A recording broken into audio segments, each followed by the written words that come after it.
Hey guys, it's Jessa here with another quick tip for Etsy. I'm excited to jump in and show you how to protect your store from other competitors who are snooping around trying to figure out what is selling in your store. Now I'm in my brand new store, That Jessa B, and I'm going to show you how to protect your listings. So if you go down, you can see there is this little link here.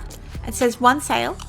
If you hit that one, you can actually see it pops up all the listings for your competitors, or for example, if your competitor is clicking on yours, it'll pop up all the listings which have just sold, so people can really see what is trending, and it can be dangerous to kind of give that information directly to your competitors. So you can actually turn it off. I'm going to show you how. Okay, so I've logged into my brand new store. I'm ready to turn off that section. For your reference, I am running on Chrome. I'm running on Google Chrome and I am on a desktop. So go down to settings, go options, and if you scroll to the very bottom, you can see sold listings. Want shoppers to be able to see these? Sure, show them. No, hide them. I'm going to select no, hide them, because I don't want people to be able to see. So if I open that now, it will still be underlined because I am logged into my store. But if I go ahead and log out and then go back to my store,